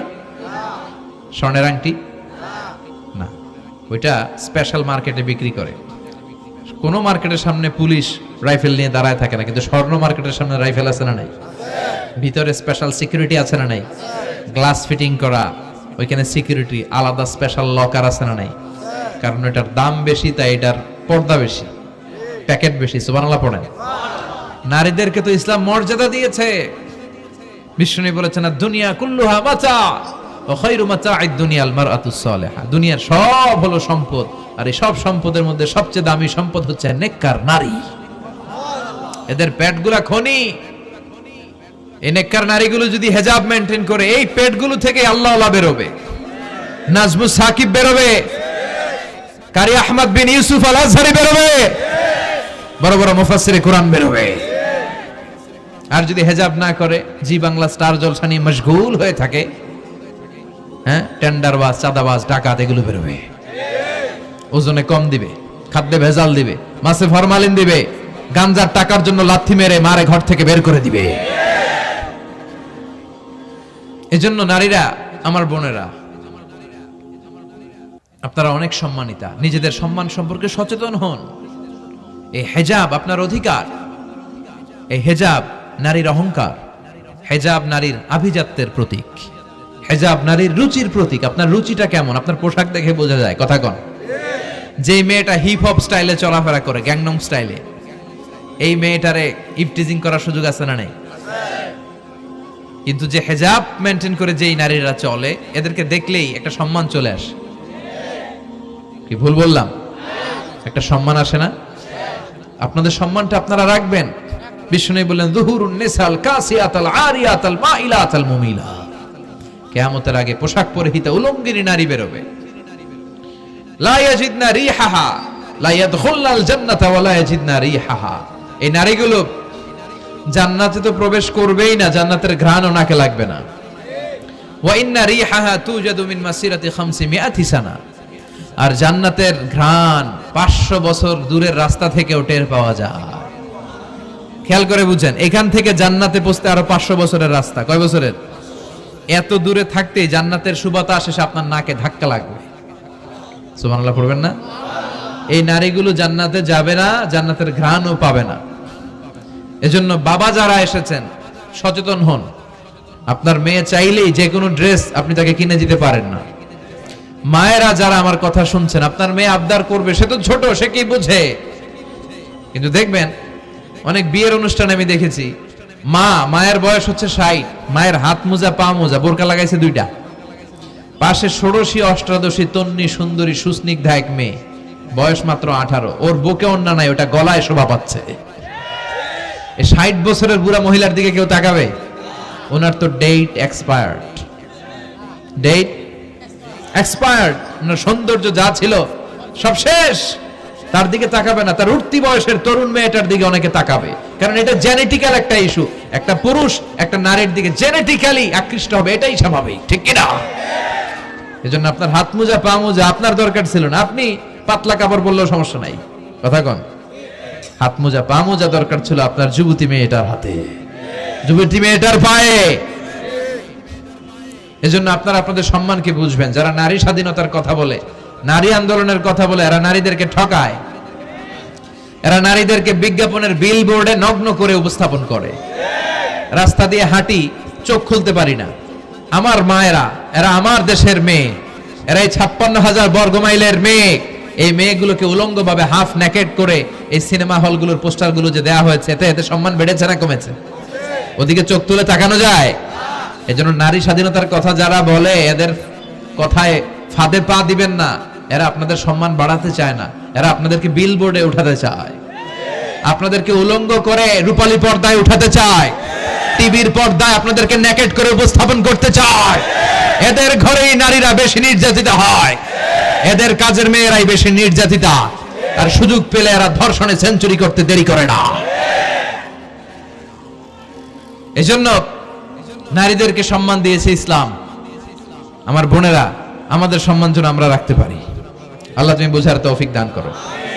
এরপরে বিশ্বনবী বললেন ইতাআতু যাওজা ওয়া উকুকুল কিয়ামতের আগে বিয়ে করার পরে ছেলেগুলো মাকে ভুলে গিয়ে স্ত্রীর পেছনে পেছনে দৌড়াবে, স্ত্রীর আনুগত্য করবে। এরকম নমুনা আছে না নাই? বই ঘরে আছে? হ্যাঁ, মুরব্বী অনেক পজিটিভ, মাশাআল্লাহ। সবকিছু ইউনিক, কিছু কিছু অথবা নাই। এদিক থেকে আওয়াজ আসতেছে আছে, হয়তো কিছু কিছু আছে, কিছু কিছু নাই। জেনারেলাইজ করা ঠিক হবে না। তো এই জন্য মাকে ভুলে যাওয়া যাবে না। মায়ের দোয়া বড় দোয়া। মায়ের দোয়া সবার আগে কবুল। বুলেট মারলে বুলেট মিস হয়, মায়ের দোয়া মিস হয়? খবরদার। স্ত্রী চলে গেলে নতুন স্ত্রী পাওয়া যায়, মা মরে গেলে মা পাওয়া যায়? তাই বলে আমি বলছি না আপনার স্ত্রীকে ডিভোর্স দেন না, বুঝান, মাকেও বুঝান, স্ত্রীকেও বুঝান, বুঝানোর চেষ্টা করেন। সমাজের এখন সবচেয়ে বড় সমস্যাটা হচ্ছে শাশুড়িরা চায় আমি ডমিনেট করব, আমার এতদিনের গড়া সংসার। বউ এসে কয় না আমি আইছি মাগার, আমি সব খায় হলাম। আছে না নাই? এই যে সবাই ডমিনেট করতে চায়, এটা সমস্যা। সমাধানটা কি? সমাধানটা হচ্ছে আমাদের শাশুড়ি যারা আছে সমাজের, তাদের উচিত বৌমাটারে নিজের মেয়ের মতো মনে করা। নিজের মেয়ের যেখানে বিয়ে দিছে ওইখানে কিন্তু খুব খোঁজ নেয়, মা তোর কি অবস্থা, তোর কষ্ট হইলো কিনা, ইত্যাদি ইত্যাদি। কিন্তু ছেলের বউ করে যারা আনছে এর দিয়ে ইচ্ছে মতো কাজ করা, এরকম ডাকাত আছে না নাই? ডাবল স্ট্যান্ডার্ড, এটা ঠিক না। আর বৌমা যারা আছেন, ঘরের বৌমা, এরা শাশুড়িকে একটু মায়ের মতো মনে করেন না, কারণ একদিন আপনিও শাশুড়ি হতে চলেছেন, একদিন আপনিও শাশুড়ি হবেন। রং ধরা যৌবন জং ধরে শেষ, আপনারও ছেলে হবে, এই ছেলের বিয়ে করাতে হবে, এই ছেলের বউ এসে আপনার ঘরে তাই করবে আপনি আপনার শাশুড়ির সাথে যা যা করেছেন। এই ছোট্ট হিসাবটা বুঝতে চায় না। শাশুড়ির উচিত বৌমাকে নিজের নিজের মেয়ের মতো করে আদর করা, যত্ন করা, আর বৌমাদের উচিত শাশুড়িকে মায়ের মতো সেবা করা। এই মিউচুয়াল আন্ডারস্ট্যান্ডিংটা থাকলে কোনো ঘরে আর ঝগড়া হবে? শাশুড়ি বৌমা আল্লাহ সবাইরে তুমি কবুল করো। তো কিয়ামতের আগে মারে ভুলে যাবে, মাকে ভুলে গিয়ে স্ত্রীর পেছনে পেছনে দৌড়াবে। খবরদার, খবরদার। আপনি নামাজি হতে পারেন, মুসল্লি হতে পারেন, হাজী সাহেব হতে পারেন, কিন্তু মা যদি বদদোয়া দেয় আপনার সব শেষ, দুনিয়াও শেষ, আখিরাতও শেষ। মায়ের মর্যাদা বাবার চেয়ে 3 গুণ বেশি। হামালাতহু উম্মুহু, কারণ বাবা পেটে ধরে নাই, পেটে ধরছে কে? ওয়াহানান আলা ওয়াহান, 8 মাস 10 মাস এই বোঝাটা বাবা বহন করে নাই, করলো কে? ফিসালহু ফি আমাইন, 2 বছর বাবা দুধ খাওয়ায়নি, দুধ খাওয়ালো কে? মায়ের এক ধার দুধের দাম, কাটিয়া গায়ের চাম, পাপস বানাইলেও ঋণের শোধ হবে না, এমন দরদি ভাবে কেউ হবে না আমার মাগো। ঠিক কিনা? লাউ কাতা'তা জিলদাক, আপনার গায়ের চামড়া কেটেও যদি মায়ের পায়ের জুতা বানিয়ে দেন, কি বানিয়ে দেন? কি দিয়ে? গায়ের চামড়া দিয়ে। এই যে 2 বছর যে দুধ খাইলাম, এই দুধের 1 ঢোক দুধের সুদটাও আদায় হবে না। এজন্য খবরদার, মাকে যেন আমরা ভুলে না যাই। মা দোয়া করতে দেরি, ওই দোয়া কবুল হতে। আমরা ছোটবেলায় যে কত কষ্ট দিয়েছি, সবচেয়ে বেশি কষ্ট যখন দিয়েছি মাকে, ওই স্মৃতিগুলো আমাদের মনে পড়ে না। আপনার বয়স যখন 1 বছর, আপনি স্মৃতি হাতরে এত দূর যেতে পারবেন? 1 বছর বয়সে কি কি কষ্ট দিয়েছিলেন মনে আছে? মানুষের বয়স যখন 2, 3, 4 হয়, 4-5 বছর বয়সে তখন তার কথাগুলো খেয়াল থাকে। কিন্তু সবচেয়ে কষ্ট কিন্তু মাকে বাবাকে আমরা দিয়েছিলাম যখন আমাদের বয়স 1-2 বছর ছিল। আর মায়ের পেটের ভেতরে যখন ছিলাম তখনও কষ্ট দিয়েছি কি দেই নাই? এক একটা লাথি যখন মেরেছে আমার মা বেহুশ হয়ে যেত। আমাকে আপনাকে জন্ম দিতে যে আপনাদের মা কতটা কষ্ট করেছেন খেয়াল করে শুনেন। চিকিৎসা বিজ্ঞানীরা বলে একজন সুস্থ মানুষ 45 ইউনিট পেইন, মানে ব্যথা, একসাথে সহ্য করতে পারে। ব্যথার তীব্রতা, সিভিয়ারনেস যদি এর চেয়ে বেড়ে যায় হয়তো লোকটা বেহুশ হয়ে যাবে, না হয় মরে যাবে। কিন্তু আমার আর আপনার মা আমাকে আর আপনাকে জন্ম দিতে যে ওই ডেলিভারি যখন দিয়েছিল 57+, 57 ইউনিটেরও বেশি ব্যথা তিনি সহ্য করেছিলেন। যেটা কোনো অ্যাক্সিডেন্টে আমাদের দেহে প্রত্যেকের 206টা হাড্ডি, কোন সড়ক দুর্ঘটনায় আপনার দেহের 20টা হাড্ডি একসাথে টাস টাস করে ভেঙে গেলে যত ব্যথা, তার চেয়েও বেশি ব্যথা। জন্য খবরদার, খবরদার, মাকে যেন আমরা ভুলে না যাই। মায়ের দোয়া যেন নেই। কখনো যদি মায়ের সাথে বেয়াদবি করে থাকি আমরা যেন মাফ চেয়ে নেই। রাজি আছি তো যুবকেরা? রাজি আছি সবাই? আমরা সবাই মায়ের দোয়া নিব। মায়ের দোয়া ছাড়া কেউ জীবনে সফল হতে পারে? আহা, মা যার চলে গেছে তারা জানে মা না থাকার কি জ্বালা। হ্যাঁ, মায়ের কথা মনে পড়ে না? যখন রাত্রি নিঝুম, এই চোখে ঘুম, একলা শূন্য ঘরে, তোমায় মনে পড়ে মাগো তোমায় মনে পড়ে, জানি তোমার দোয়া পেলে উঠব সকল বাধা ঠেলে, তোমার দোয়া সকল কাজে ঝরছে মাথায় পড়ে, তোমায় মনে পড়ে মাগো তোমায় মনে পড়ে, যখন রাত্রি নিঝুম এই চোখে ঘুম একলা শূন্য ঘরে, তোমায় মনে পড়ে মাগো তোমায় মনে পড়ে। ঠিক কি না? আমরা যারা মা হারা বাবা হারা আল্লাহর কাছে আমরা কামনা করি, আল্লাহ আমাদের বাবা মাকে তাদের কবরগুলোরে তুমি জান্নাতের টুকরা বানিয়ে দাও। তো বিশ্বনবী যেটা বললেন এটাও আমাদের সমাজে পাওয়া যাচ্ছে, ঠিক কি না? এরপর বিশ্বনবী বললেন যুখরুফাতুল মাসাজিদ ওয়াত তাবাহি বিহা, কিয়ামতের আগে মসজিদ নিয়ে অহংকার শুরু হয়ে যাবে, মসজিদ নিয়ে দলাদলি, ভুইঘরে মাশাআল্লাহ এগুলা নাই। ওই মসজিদ টাইলসের মসজিদ, আমরা এসি লাগাবো, ওইটাতে 3 তলা করছে আমরা 5 তলা করব, ডিজাইন করব এগুলা, কিন্তু আমরাও যে নামাজ পড়বো এই চিন্তা নাই। কথা কোন? মসজিদের সৌন্দর্য হচ্ছে মুসল্লি দিয়ে, কি দিয়ে?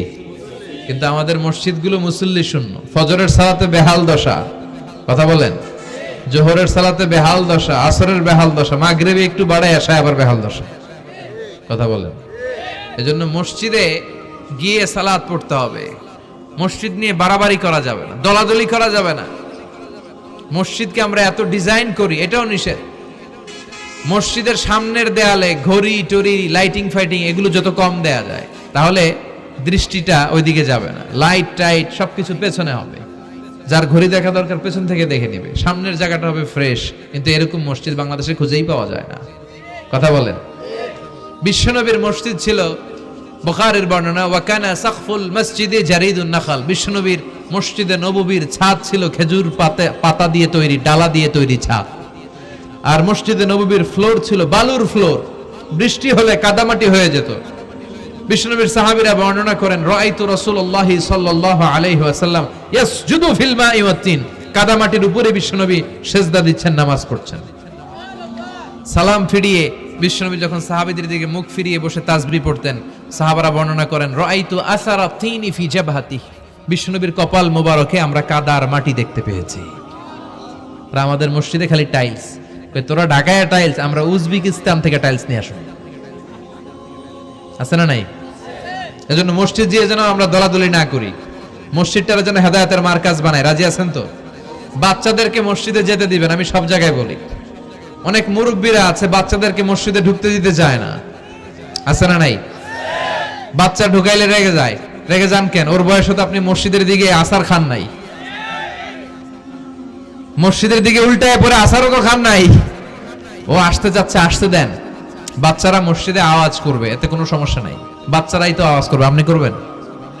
বাচ্চারা লাফালাফি করলে ভাল লাগে, 80 বছরের বুড়া মানুষ লাফ দিলে ভাল লাগবে? কথা কন, বিশ্রী দেখা যাবে। বাচ্চারা এরকম লাফালাফি করবে।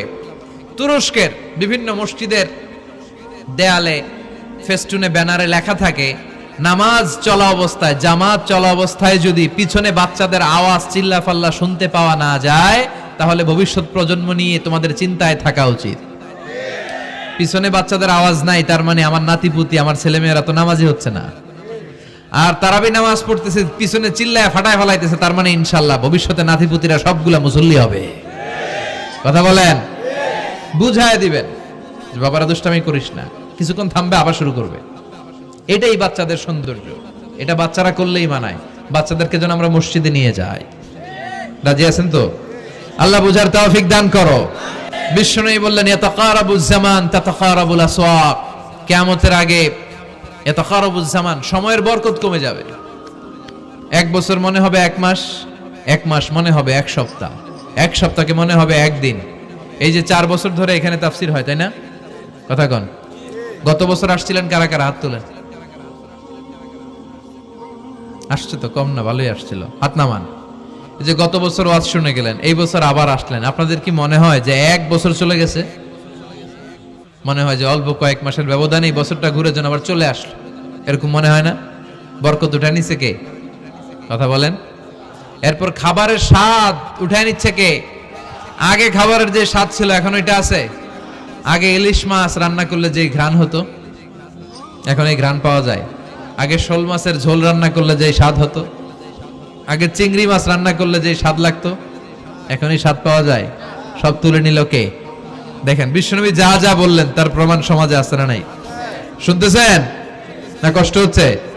আর দু একটা আলামত শুনবেন, শেষ করে দেই। শুনবেন আর কয়েক মিনিট। বিশ্বনবী বললেন তাসলিমুল খাসা, কিয়ামতের আগে লোকজন শুধু পরিচিতদেরকে সালাম দিবে, অপরিচিতদেরকে সালাম দিতে চাইবে না। এরকম আছে না নাই? এই মুরব্বী চাচারে চিনি, চাচা আসসালামু আলাইকুম, চিনি আসসালামু আলাইকুম, ওদিকে চিনি আসসালামু আলাইকুম, কিন্তু অন্য একটা এলাকায় গেছি ওখানে কাউরে চিনি না, সালামও দেয় না। বাসে উঠছেন কাউরে চিনেন না, সালাম দেন না, এরকম আছে না নাই? তো সালাম কি যাদেরকে চিনেন এদের জন্য? কথা কন। আলা মান আরাফতা ওমান লাম তারিফ, যাকে চিনো সালাম দাও, যাকে চিনো না তাকেও দাও। আল বাদিউ বিস সালাম, বিশ্বনবী বললেন আগে আগে দাও। আল বাদিউ বিস সালাম বারিউম মিনাল কিবর, আগে আগে যে সালাম দেয় তার হৃদয় থেকে অহংকার মুক্ত করে দেয় কে? আল্লাহ। অহংকার মুক্ত হওয়ার দরকার আছে না নাই? যার হৃদয়ে যাররা পরিমাণ অহংকার থাকবে সে জান্নাতে প্রবেশ করতে পারবে? কথা বলেন। এজন্য আমরা আগে আগে সালাম দেব। ভুইঘরের ভাইয়েরা ছোটরা বড়দেরকে দিব, বড়রা ছোটদেরকে দিব, হাজবেন্ড ওয়াইফকে দিব, ওয়াইফ হাজবেন্ডকে দিব। রাজি আছেন তো? আজকে যারা স্বামী যারা আসছেন বাড়িতে যেই ভাবির আগে সালাম দিবেন। রাজি আছেন? কথা কয় না, আওয়াজ ছোট হয়ে গেছে। পারা যাবে? আপনি আগে সালাম দিবেন, এটা দেখে আপনার স্ত্রী লজ্জা পেয়ে আপনার আগে দিবে, এগুলো দেখে বাচ্চারা সালাম শিখে ফেলবে। সুবহানাল্লাহ কইবেন না? আমরা কি চাই না আমাদের ফ্যামিলিগুলো এরকম সুন্দর হোক? আমরা কি চাই না আমাদের ফ্যামিলিগুলো জান্নাতি হোক? এরপরে বিশ্বনবী বললেন খুতাবুকুম তাবিলা সালাওয়াতুকুম কাসীরা, কিয়ামতের আগে খুতবাগুলো লম্বা হবে আর সালাতগুলো খাটো হয়ে যাবে। এই যে বক্তব্য লম্বা, নামাজ হয়ে যায় খাটো, আছে না নাই?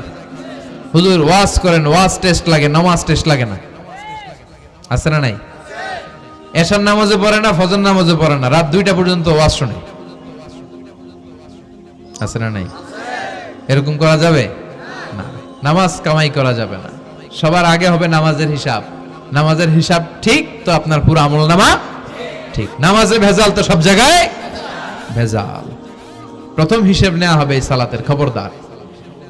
এরপরে বিশ্বনবী বললেন লা ইউকাসসামুল মিরাস আলা ওয়াজহিন সাহিহ। বিশ্বনবীর হাদিস থেকে এরকম বর্ণনা পাওয়া যায়, এর মাফহুম হচ্ছে লা ইউকাসসামুল মিরাস আলা ওয়াজহিন সাহিহ, সহিহ পদ্ধতিতে মিরাজ বণ্টিত হবে না। লিযযাকারি মিসলু হাযযিল উনসায়াইন, সব বাবাদেরকে আল্লাহ বললেন উত্তরাধিকারের বন্টন নীতি তুমি মেনে ছেলে মেয়েদের মধ্যে বন্টন করে দিবা। ছেলেরে দিবা যদ্দূর, মেয়েরে দিবা অর্ধেক। কার আইন? কথা বলেন, আইনটা কার? ছেলেরে যদি 2 লাখ দেন, মেয়েরে চিল্লায় বলেন, ছেলে 2 লাখ পেলে মেয়ে কয় লাখ? ছেলে 4টা বাড়ি পেলে মেয়ে কয়টা বাড়ি? অনেক বাবা আছে মেয়েরা কয় মা তোর বাইরে সব দিয়ে দিলাম, তোর লেগে দোয়া করে দিলাম। হাত তুলছে এমনি। মেয়ের লেগে কি করে দেয়? আর ভাইয়েরে সব দিয়ে দেয়। এগুলো ডাকাত। এগুলো কি ভুই ঘরে মাশাআল্লাহ এরকম ডাকাত টাকাত নাই। দোয়া তো আপনি সবাইরই করবেন। ছেলে যেটা প্রাপ্য দিয়ে দেন, মেয়ে যেটা প্রাপ্য দিয়ে দেন, তারপরে হাত তুলে দোয়াও করে দেন। কথা বলেন। অনেক মা আছে ছেলেরে বেশি খাওয়ায়, মেয়েরে কম খাওয়ায়, আছে না নাই? ছেলের পাতে মুরগির রান, মাইয়ার পাতে মুরগির ঠ্যাং, আছে না নাই? দেখবেন ওই মা বাবার হয়তো অনেক সময় শেষ কালটা ছেলের বাড়িতে কাটে না, কাটে মেয়ের বাড়িতে, আছে না নাই? কারণ প্রকৃতির একটা মায়ের আছে না নাই? শেষ মাইরটা আল্লাহ দিবে। শেষ মাইরটা কার? আল্লাহ ছাড় দেয়, ছেড়ে দেয় না। আল্লাহ কি দেয়? কি দেয় না? আল্লাহর সব মনে থাকে। আল্লাহ শেষ খেলাটা খেলে দিবে। চিল্লায় বলেন ঠিক কি না? বাবা মা যারা আছেন সাবধান, উল্টাপাল্টা করেন না। এগুলো নিয়ে কত বিচার যে আমাদের কাছে আসে, কত মাসালা যে আসে। কেন করেন এগুলো? সমানভাবে আপনি ইনসাফ করেন, কিয়ামতের দিন আপনার বিচার করার সময় আল্লাহ আপনার উপর ইনসাফ করবে। আপনি ঠকাবেন, আল্লাহ আপনার 14 গোষ্ঠী উদ্ধার করে ছাড়বে। তিনি ভুলে যান না, তিনি ছাড় দেন, ছেড়ে দেন না। এজন্য মিরাসের যে বন্টন পদ্ধতি, আমরা যেন ইসলামের দেয়া পদ্ধতি অনুসরণ করি। আল্লাহ তৌফিক দাও। কিয়ামতের আগে ভূমিকম্প বেড়ে যাবে, আছে না নাই? কিয়ামতের আগে আত্মহত্যা বেড়ে যাবে, আছে না নাই? কিয়ামতের আগে ঢোল বাদ্য নাচানাচি বেড়ে যাবে। আছে না নাই? বাংলা মায়ের একতারা সুর কতই ভালোবাসি, দোতারা সুর কতই ভালোবাসি, বাজারে ঢোল বাজারে বাসি। বিষ্ণুই বললেন বয়স্তু আন উকাসসিরাল মাজামির, আমি ঢোল বাদ্য তবলা হারমোনিয়াম এগুলোরে ভেঙে মাটির সাথে গুড়িয়ে দেওয়ার জন্য এসেছি। আর ওই নবীর উম্মত কয় বাজারে ঢোল বাজারে বাসি। আছে না নাই? ঢোল বাদ্য বাজানো যাবে? এই হাই বিটের মিউজিক আপনি শুনলে আপনার অন্তরে নেফাকি তৈরি হবে। নামাজে মজা পায় না, হুজুর নামাজে মজা পায় না। তুমি আজীবন শোনো কুচ কুচ হোতা হয়, তো তুমি নামাজে মজা পাইবা কেমনে? আজীবন শুনে কি কুচ কুচ হোতা হয়। এখন নামাজে মজা পায় না, জিকির করে মজা পায় না, তেলাওয়াতে মজা পায় না, মজা নাই, মনোযোগ নাই। হৃদয়টাকে যে তুমি শয়তানের আখড়া বানিয়েছো, তুমি সালাতে প্রশান্তি পাবে কি করে? এজন্য এই মিউজিক্যাল ইনস্ট্রুমেন্ট থেকে দূরে থাকতে হবে। এগুলো অন্তরে নেফাকি তৈরি করে। আপনি দফ বাজাতে পারবেন? দফ, দফ চিনেন? ঢোলের দুই দিক আটকানো, দফের এক দিক আটকানো এক দিক খোলা, এটা বাজিয়ে আপনি নাশিদ পরিবেশন করতে পারবেন, সমস্যা নাই। বিশ্বনবী বিয়ের ক্ষেত্রে বলেছেন আলিনু আন নিকাহ বিদ্দুফুফ, এই দফ বাজিয়ে দফের ব্যান্ড পার্টি করে বিয়ের ঘোষণা দিয়ে দাও। ঈদের দিন বিশ্বনবী শোয়া কিছু ছোট্ট মেয়েরা এসে দফ বাজিয়ে নাচ গান করতেছে, ছোট মেয়েরা। সাইয়েদনা আবু বকর দেখে রেগে গেলেন, আমিজবারু শাইতানি ফি বাইতি রাসূলিল্লাহ, আল্লাহর নবীর ঘরে শয়তানের বাদ্য। বিশ্বনবী বললেন দাহু ইয়া আবু বকর, আবু বকর রাখো, ইন্না লিকুল্লি কওমিন ঈদ, সব জাতিরই তো একটা ঈদের অনুষ্ঠান আছে, হাদা ঈদুনা, আজকের দিনটা আমাদের ঈদের দিন, বাচ্চাদেরকে একটু আনন্দ উৎসব করতে দাও। এই দফ বাজালে কোনো ক্ষতি নাই। বিশ্বনবী মক্কা থেকে যখন মদিনায় হিজরতে গেলেন, কোন পথ দিয়ে আমার নবী আসবে জানার জন্য মদিনার ছেলেমেয়েরা পাগল হয়ে গেল। ওই পথে দফ নিয়ে দাঁড়িয়ে রইল। বিশ্বনবী সাইয়েদনা আবু বকরকে নিয়ে আগমন করলেন। ওরা তালা আল বাদরু আলাইনা বলে বিশ্বনবীর ওয়েলকাম জানালো। সুবহানাল্লাহ পড়েন। তালা আল বাদরু আলাইনা মিন সানিয়াতিল ওয়াদা ওয়াজাবা শুকরু আলাইনা মা দাআ লিল্লাহি দা أيها المبعوث فينا جئت من أمر المطاب جئت شرفت المدينة مرحبا يا خير دا طلع البدر علينا من ثنيات الوداع وجب الشكر علينا ما دعا لله دا পড়েন আল্লাহু আকবার। আমরা যেন এই সুস্থ সংস্কৃতির প্রচার প্রসার করতে পারি। ইসলাম বিনোদনে নিষেধ করে নাই, কিন্তু বিনোদন শুড বি হালাল বিনোদন, ঠিক কি না? আপনি অসুস্থ সংস্কৃতির চর্চা করলে ওইটা আল্লাহ অ্যাকসেপ্ট করবে না। সংস্কৃতিটা হতে হবে সুস্থ সংস্কৃতি।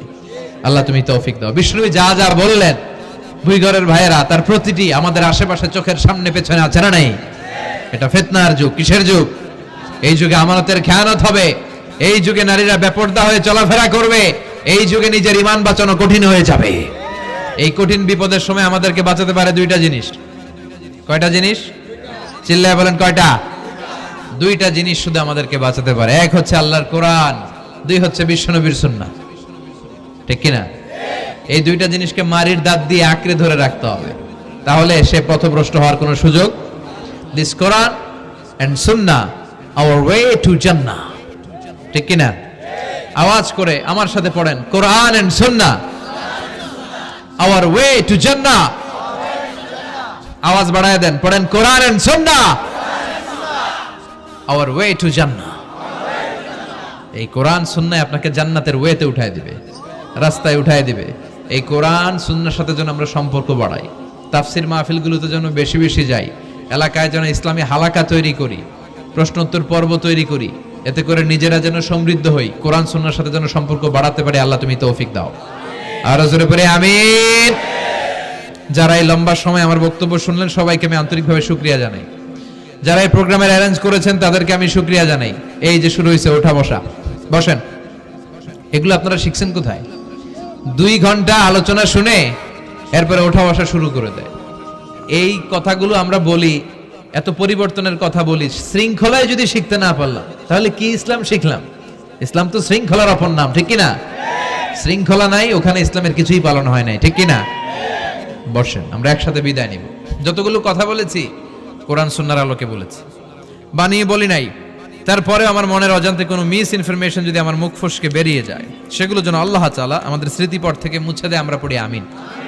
সত্য, সুন্দর, কল্যাণকর, হকের পক্ষে যা বলেছি তার সবটুকুন যেন আল্লাহ তাআলা প্রথমে আমাকে আমলের তৌফিক দান করে এবং আপনাদের সবাইকে আমলের তৌফিক দান করে, আমরা পড়ি আমিন। আমাদের এই সময় ব্যয় করাটা, গভীর রাত পর্যন্ত বসে রইলাম, এটাকে যেন আল্লাহ আমাদের নাজাতের ওয়াসিলা বানায়। আল্লাহ যেন আমাদের হৃদয়টারে নরম করে, আল্লাহ যেন আমাদের গুনাহগুলো মাফ করে, আমরা যেন ইসলামের পথে আরো এক ধাপ এগিয়ে যেতে পারি। আল্লাহ তৌফিক দান করো। আমাদের ঘরগুলোরে আল্লাহ তুমি জান্নাতের বাগান বানাও। শাশুড়ি বউয়ের মধ্যে যে দ্বন্দ্ব, এগুলো দূর করো। আমাদের ছেলে মেয়েগুলারে মানুষ